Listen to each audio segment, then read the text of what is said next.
Chapitre 23. Ferd Janklow. Cela prit à Jack moins d'une semaine pour décider qu'un détour par les territoires constituait le seul moyen possible de s'échapper du foyer du soleil. Il voulait bien essayer, mais il comprit qu'il ferait n'importe quoi, courrait n'importe quel risque, si seulement il pouvait éviter de décoller du foyer lui-même.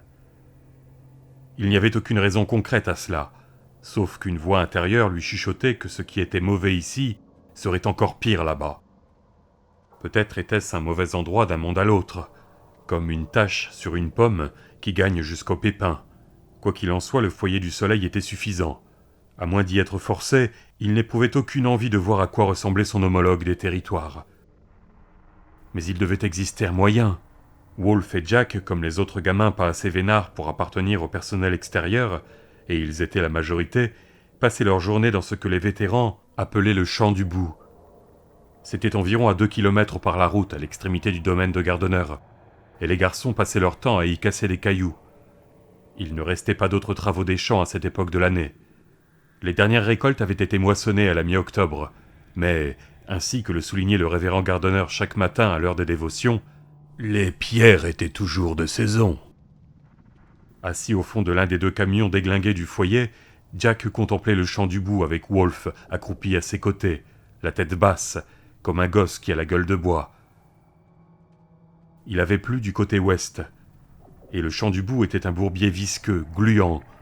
Avant-hier, un pensionnaire l'avait maudit à voix basse, le qualifiant de vrai suce-botte.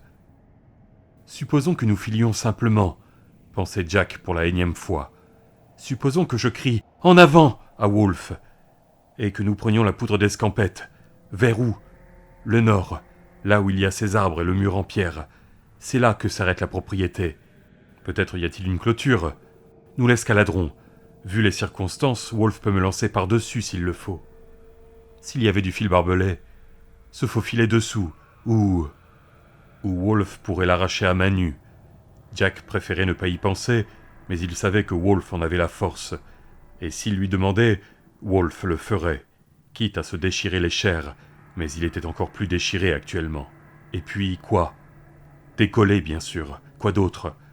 S'il pouvait seulement fuir le domaine appartenant au révérend Gardner, chuchotait sa voix intérieure, ils auraient une chance de s'en sortir.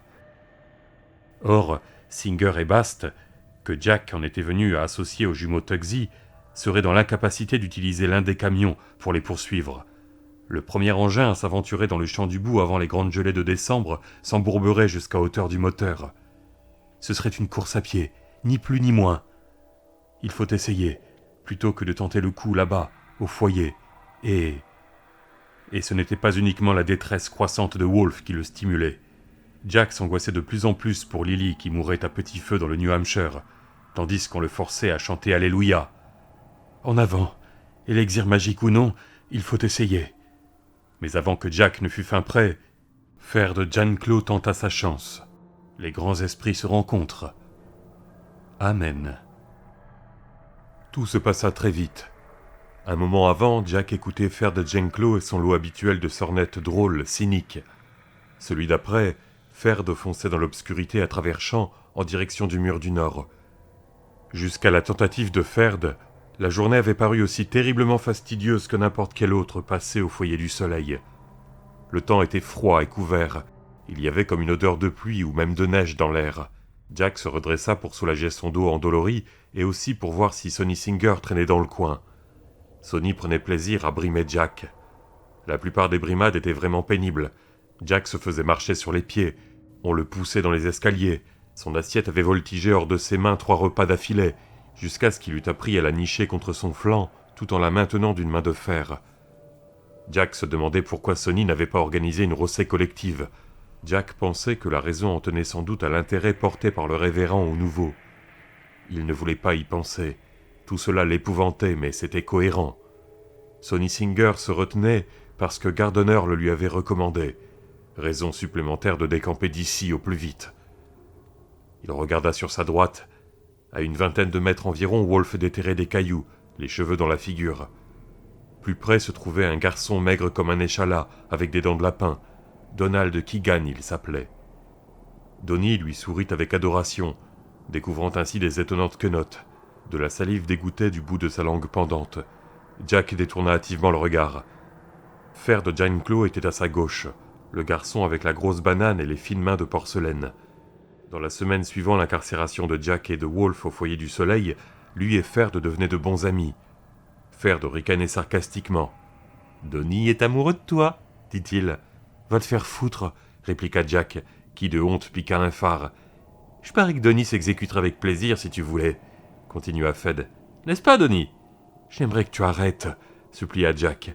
Il se sentait gêné au possible. Tu es devenu très populaire par ici, Jack, reprit Ferd. Tiens, je crois même que le vieux Egbast te sucerait si tu lui demandais.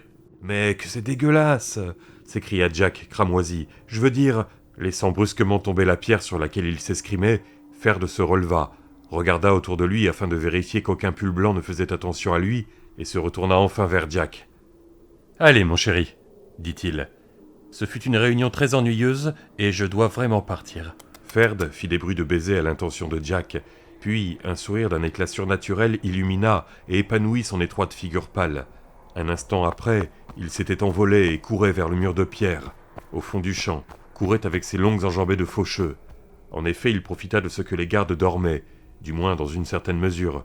Petersen parlait jupon avec Warwick, et un gosse au visage chevalin du nom de Peabody, un membre du personnel extérieur qui avait été provisoirement relégué au foyer.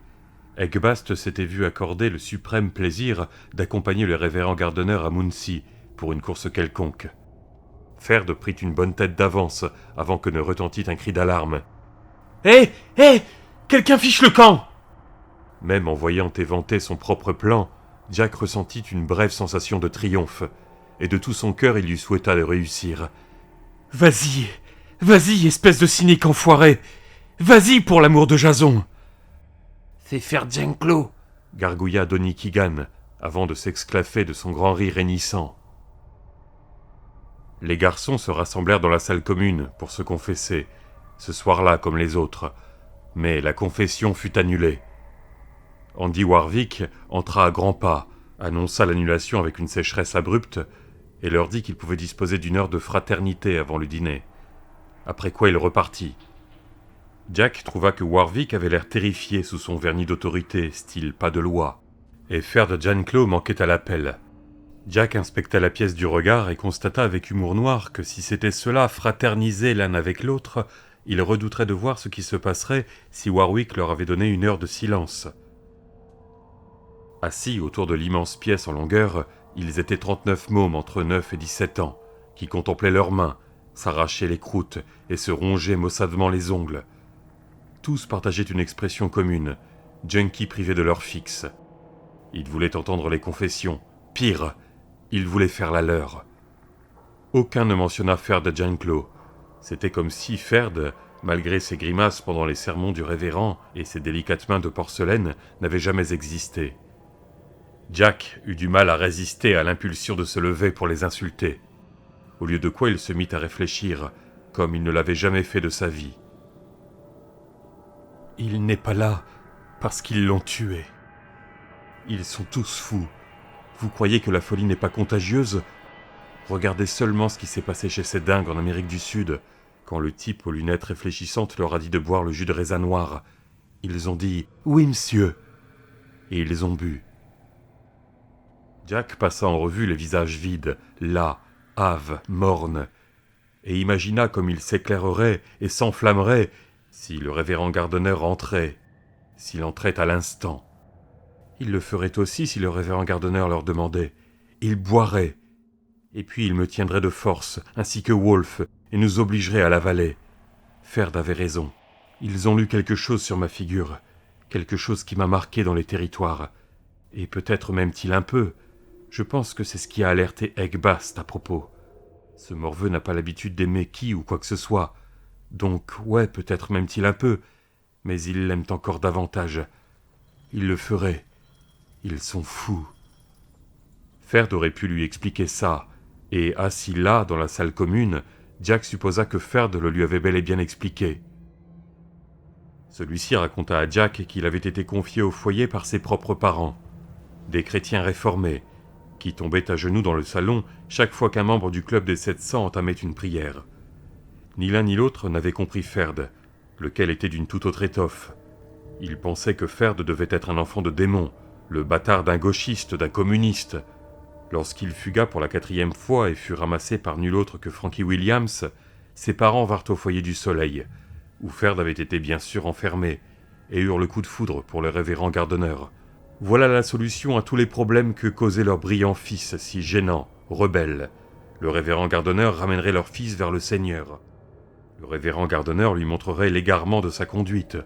Le révérend Gardner en prendrait la responsabilité et l'arracherait aux rues d'Anderson.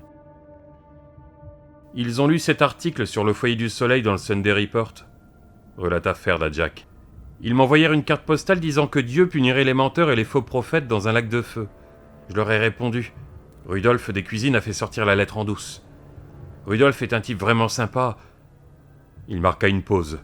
« Tu sais comment Ferd Jenklow définit un type sympa, Jack ?»« Non. »« Quelqu'un qui se laisse acheter, » lâcha Ferd en éclatant d'un rire douloureux, cynique. 2 sacs pour les talents de postier de Rudolph.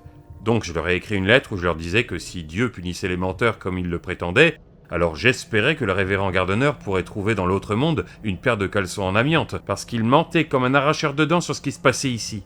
Chaque détail donné par le Sunday Report, les rumeurs sur les camisoles de force et le mitard, tout était vrai.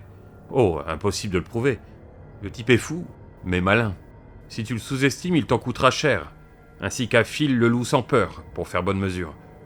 Ces gars du Sunday Report s'y entendent d'habitude à prendre les gens la main dans le sac, objecta Jack. Du moins, c'est ce que dit maman. Oh, il a eu peur. Il n'arrêtait pas de brailler. T'as vu Humphrey Bogart dans Ouragan sur le Ken ? Avant qu'ils ne montrent leur nez, il était pareil pendant une semaine. Lorsqu'ils finirent par débarquer ici, il était tout sucre, tout miel. Mais la semaine précédente avait été un enfer. Monsieur Ice Cream chiait dans son froc. C'était la semaine où il a fait descendre Benny Woodruff du 2e étage à coups de pied parce qu'il l'avait surpris avec une BD de Superman. Benny est resté inanimé durant 3 heures, et il n'arrivait pas à se rappeler qui il était ni où il était jusqu'à cette nuit. Ferd s'interrompit. Il savait qu'il venait, comme il sait toujours quand les inspecteurs d'État vont faire une inspection surprise. Il a caché les camisoles dans le grenier et fait croire que le mitard était une grange à fourrage. Nouveau rire meurtri, cynique, de Ferd. Tu sais ce qu'ont fait mes vieux, Jack ? Ils ont envoyé une photocopie de ma lettre au révérend Gardner. « Pour mon bien », dit mon père dans sa lettre suivante. Et devine quoi ? Au tour de Ferd d'aller au mitard avec la bénédiction de mes vieux. Encore son rire meurtri. Je vais te dire autre chose. Il ne plaisantait pas à l'office du soir. Les gosses qui ont parlé aux gens du Sunday Report ont tous disparu. Enfin, ceux sur qui il a pu mettre la main. De la même manière que Ferd a aujourd'hui disparu, pensa Jack, regardant Wolf broyer du noir de l'autre côté de la pièce. Il frissonna, les mains soudain très, très froides. Ton copain Phil le loup sans peur. Les poils de Wolf recommenceraient-ils à pousser ? Si tôt ? Certainement pas, mais cela reviendrait bien sûr. C'était aussi inéluctable que les marées. Et à propos, Jack, pendant que nous restons assis là à nous interroger sur les dangers d'une telle situation, comment va ta mère ? Cette chère Lily, reine des séries B, perd-elle du poids ? Souffre-t-elle ? Commence-t-elle enfin à se sentir rongée par ces petites ratiches pointues ? Tandis que tu restes ici à prendre racine dans cette mystérieuse prison ? Peut-être Morgan se prépare-t-il à déchaîner ses foudres et à donner un coup de main au cancer ? La simple idée des camisoles l'avait choqué, et bien qu'il ait vu le mitard, un horrible monument en fer qui trônait dans l'arrière-cour du foyer, tel quelque étrange épave de frigo, il n'arrivait pas à croire que Gardner enfermât vraiment des gosses dedans. Ferd l'en avait peu à peu persuadé, parlant à voix basse pendant qu'il ramassait les pierres du champ du bout. « Il a une belle installation ici », avait déclaré Ferd. « Une affaire en or. Ces manifestations religieuses couvrent tout le centre-ouest par la radio, ainsi que la majeure partie du pays par les télés câblées et les stations indépendantes. Nous formons son public de base. Nous passons aussi bien à la télé qu'à la radio. Surtout quand Roy Houdersfeld ne tripote pas son putain de bouton au bout du nez. Gardner a casé, son producteur de radio et de télé préféré, pour enregistrer sur vidéocassette l'office du matin et sur vidéo normale celui du soir. Ils montent ensemble le son et l'image et trafiquent le tout jusqu'à ce que Gardner ressemble à Billy Graham et que nous autres fassions autant de bruit que la foule du Yankee Stadium lors des demi-finales du championnat du monde. D'ailleurs, Kazé ne s'arrête pas là. C'est le génie de la maison. T'as vu le mouchard dans ta chambre ? Kazé en a posé partout. L'ensemble aboutit dans la salle de contrôle et le seul chemin pour y aller donne dans le bureau privé de Gardner. Les micros sont sensibles à la voix, donc ils n'enregistrent pas pour rien. Les histoires juteuses, il les réserve pour le révérend Gardner. J'ai appris que Kazé a bidulé le téléphone de Gardner afin que celui-ci puisse donner ses appels longue distance à l'œil. Et je sais fichtrement qu'il a raccordé le foyer au câble de télé qui passe devant. Ça te plaît l'idée de Monsieur Ice Cream en train de s'installer pour regarder un bon double programme sur Cinémax après une dure journée passée à fourguer Jésus au mas ? Moi j'adore. Ce type est aussi américain que des enjoliveurs truqués, Jack. Et ici en Indiana, il l'apprécie presque autant que le basket au lycée. Ferd fit remonter sa morve, grimaça, secoua la tête et cracha dans la terre. « Tu plaisantes » dit Jack. Ferd Jenklow ne plaisante jamais sur les crétins en marche du foyer du soleil, affirma sentencieusement Ferd. Il est riche, ne déclare rien au fisc, il s'est mis dans la poche le bureau local de l'enseignement primaire. Je veux dire qu'ils sont terrorisés. Il y a cette femme qui fuit pratiquement chaque fois qu'il vient par ici, avec l'air de quelqu'un qui se défie plus ou moins du mauvais œil. Et comme je te l'ai dit, il semble toujours savoir quand un membre du ministère de l'Éducation va nous rendre une visite surprise. Nous briquons la maison du sol au plafond. Bast, le bâtard, monte les camisoles au grenier, et le mitard se remplit de foin par miracle. Et lorsqu'ils arrivent, nous sommes toujours en classe. À combien de cours as-tu assisté depuis que tu as atterri dans ce paradis, Jack ? À aucun, reconnut Jack. Aucun, acquiesça Ferd ravi. Il hérite encore de son rire amer, cynique, et son rire disait « Devine ce que j'ai découvert quand j'ai eu 7 ou 8 ans. J'ai découvert que je me faisais royalement baiser par la vie, et que les choses n'allaient pas changer du jour au lendemain. Ou peut-être n'allaient-elles jamais changer. Et bien que cela me tue, ça a aussi son côté rigolo. Tu vois ce que je veux dire, mon lapin ?»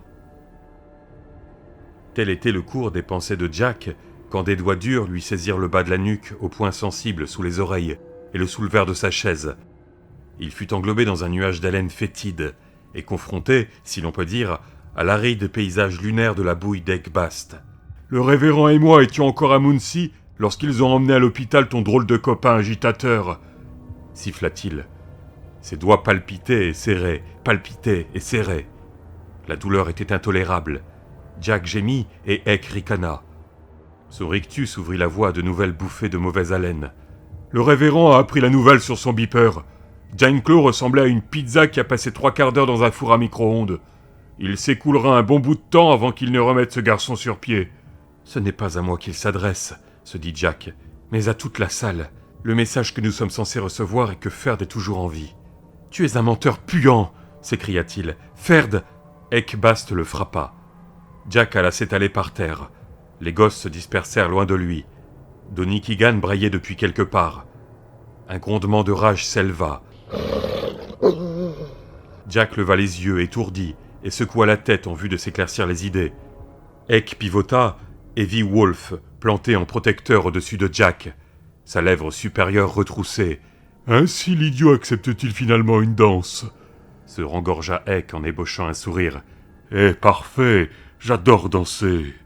Viens, morveux, viens ici que nous dansions. » Toujours grognant, la lèvre à présent recouverte de salive, Wolf se mit à avancer.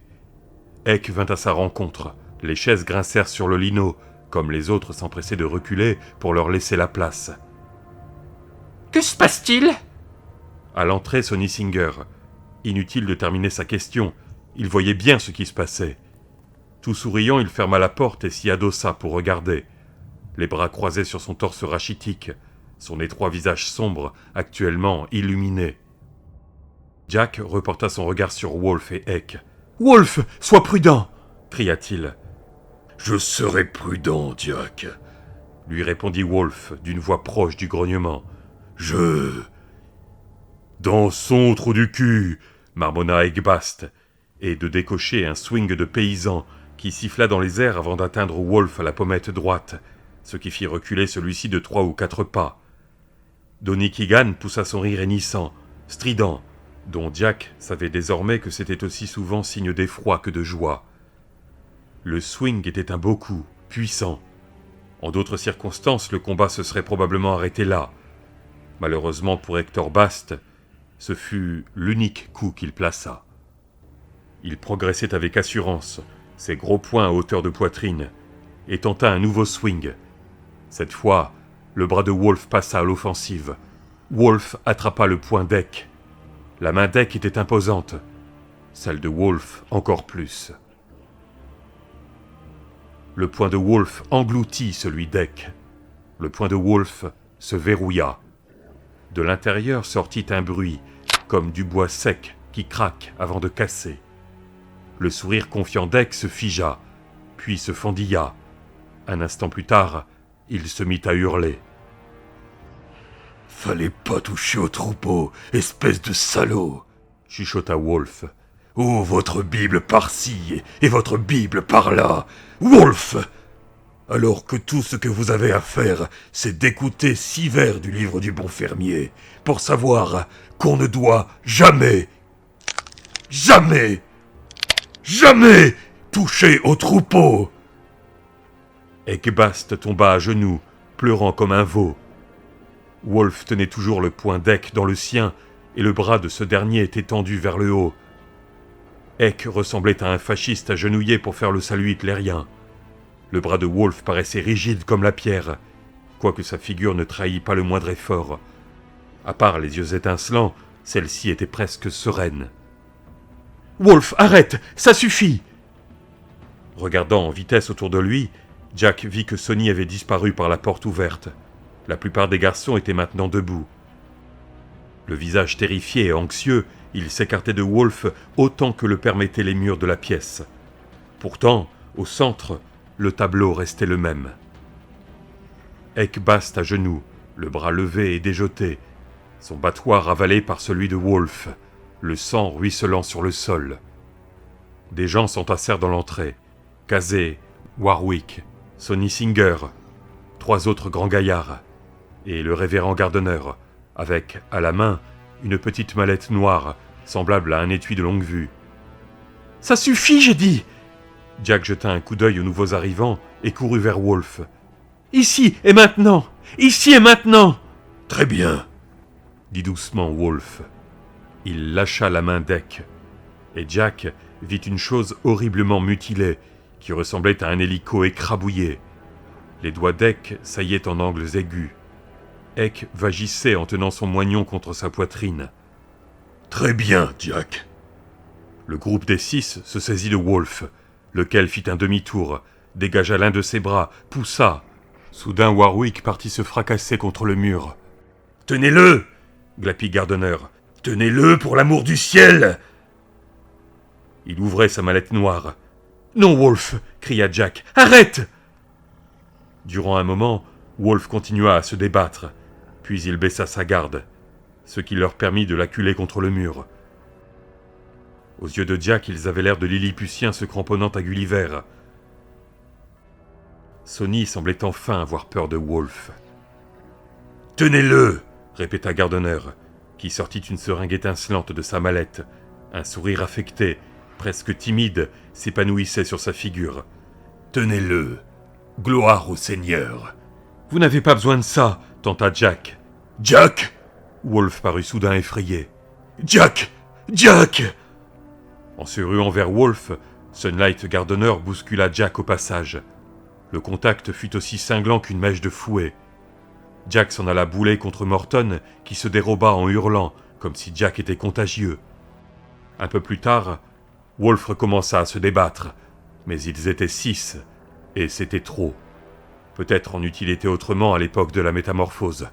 « Jack !» beugla-t-il. « Jack ! Jack !»« Tenez-le, gloire à Dieu !» murmura Gardner, ses lèvres découvrant brusquement ses dents, et il plongea la seringue dans le bras de Wolf. Wolf se raidit, renversa sa tête en arrière et hurla à la mort. « Je te tuerai, salaud !» pensa Jack irrationnellement. « Je te tuerai, je te tuerai, je te tuerai !» Wolf se démenait comme un diable. Gardner se recula, observant froidement la scène. Wolf donna un coup de genou dans l'énorme bedaine de Casey. Celui-ci se vida de son air, chancela en arrière, puis revint à la charge. 1 ou 2 minutes après, Wolfe fléchissait, puis s'affaissait. Jack bondit sur ses pieds, pleurant de rage. Il tenta de fendre le noyau de pull blanc qui tenait son ami. Sous ses yeux, il vit Casey flanquer son poing dans la figure baissée de Wolfe, et le sang se mit à gicler du nez du malheureux. Des mains les retenaient. Il se débattit, puis, en regardant autour de lui, reconnut les têtes terrifiées des garçons avec lesquels il ramassait les cailloux dans le champ du bout. « Je le veux au mitard !» conclut Gardner, lorsque les genoux de Wolfe finirent par céder. Il se tourna lentement du côté de Jack. « À moins que, peut-être, vous ne préfériez me dire où nous nous sommes rencontrés par le passé, monsieur Parker. » Jack fixait ses pointes de souliers sans rien dire. De chaudes larmes de haine lui piquaient, lui brûlaient les yeux. « Au mitard, donc !» répéta Gardner. « Il est possible que vous changiez d'avis quand il commencera ses vocalises, monsieur Parker. » Gardner sortit à grands pas. Wolfe hurlait toujours lorsque Jack et les autres gamins furent emmenés à l'office du matin. Les yeux de Gardner semblèrent se poser ironiquement sur le visage tendu, pâle de Jack. « Peut-être maintenant, monsieur Parker. »« Wolfe, c'est ma mère. Ma mère !» Wolfe hurlait toujours lorsque Jack et les autres gamins, astreints aux travaux des champs, furent séparés en 2 groupes et conduits au camion. En passant à côté du mitard, Jack dut réprimer une folle envie de plaquer ses mains sur ses oreilles, ses grognements, ses sanglots inarticulés. Tout d'un coup, Sonny Singer vint à ses côtés. « Le révérend Gardner est dans son bureau, prêt à entendre ta confession, morveux. » lui lança-t-il. « M'a dit de te dire qu'il laissera sortir l'idiot du mitard à la minute même où tu lui raconteras ce qu'il veut savoir. » La voix de Sonny était doucereuse, son visage inquiétant. Wolfe hurlant et glapissant pour qu'on le relâche, martelant d'une pluie de coups, les parois métalliques arrivaient. « Ah, Wolfe, c'est ma mère. Je n'ai rien à lui raconter, » dit Jack. Soudain, il fit face à Sonny, retournant contre celui-ci la force nouvelle qu'il avait acquise dans les territoires. Sonny fit 2 immenses pas en arrière, le visage épouvanté, horrifié. S'en mêlant les pieds, il tituba et heurta le flanc d'un des camions tournant au ralenti. N'eût-il été là, il tombait par terre. « Parfait !» dit Sonny. Ses mots sortaient en un jet haletant, frisant la plainte. « Très bien, laisse tomber !» Son visage mince redevenait arrogant. « Le révérend Gardner m'a dit que si tu refusais, je devrais te rappeler que ton ami crie à cause de toi. Tu piges ? » ?»« Je sais pourquoi il crie. Grimpe dans le camion !» brailla méchamment Peterson, qui passa devant eux, en les regardant à peine. Mais une fois à la hauteur de Sonny, Peterson fit la grimace, comme s'il avait reniflé une odeur de pourri. Jack entendait crier Wolfe, même après que les camions se furent mis à rouler, alors que les pots d'échappement n'étaient plus que de la dentelle, et que les moteurs mugissaient sauvagement. Et les cris de Wolfe ne s'atténuaient pas. Désormais, Jack était en communication avec l'esprit de Wolfe, et il entendait encore crier Wolfe lorsque les brigades de travail eurent franchi le champ du bout. De savoir que ces cris ne résonnaient que dans sa tête n'améliorait en rien la situation. Vers l'heure du déjeuner, Wolfe se tut, et Jack comprit brusquement et sans aucun doute possible que Gardner avait ordonné de le faire sortir du mitard, avant que ses cris et ses hurlements n'attirent dangereusement l'attention. Après ce qui était arrivé à Ferd, il n'avait aucune envie que le foyer du soleil éveille l'attention du public. Quand les brigades du travail rentrèrent en fin d'après-midi, la porte du mitard était ouverte. L'intérieur vide. Dans la chambre qu'ils partageaient à l'étage, Wolfe était allongé sur la couchette du bas. Il sourit tristement à l'arrivée de Jack. « Comment va ta tête, Jack ? Ton bleu a l'air moins vilain, Wolfe. »« Wolfe, tu vas bien ? » ?»« J'ai crié, n'est-ce pas ? Pas pu m'en empêcher. »« Wolfe, je suis désolé, » dit Jack. Wolfe paraissait bizarre, trop blanc, en quelque manière diminué. « Il se meurt, » pensa Jack. Non, corrigea son esprit.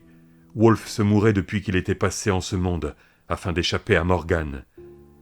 mais à présent, il dépérissait plus vite, trop blanc, diminué. Mais Jack se sentit glacé. Les bras et les jambes de Wolfe n'étaient pas tout à fait nus. Un fin duvet les recouvrait. Il n'y en avait pas trace de nuit auparavant. Jack l'aurait juré. Il regretta de ne pouvoir se ruer à la fenêtre et de vérifier de visu l'état de la lune, manière de s'assurer qu'il ne s'était pas trompé de 17 jours. « Ce n'est pas l'époque de la métamorphose, Jackie, » dit Wolfe. Sa voix était blanche, littéralement cassée. Celle d'un malade. mais j'ai commencé à me transformer dans cet endroit sombre et puant où ils m'ont mis. Wolfe, oui, parce que j'étais fou de terreur, parce que je criais de toutes mes forces. À eux seuls, les cris peuvent provoquer la métamorphose si Wolfe a assez de souffle. Wolfe caressa les poils de ses jambes. Ça s'en ira. Gardner a bien fixé un prix pour ta libération, avoua Jack. Mais je ne pouvais pas le payer. J'aurais voulu. Mais Wolfe, ma mère. Sa voix s'altéra et se brouilla de larmes. Chut, Jackie. Wolfe est au courant. Ici et maintenant. Wolfe réitéra son terrible sourire triste et prit la main de Jack.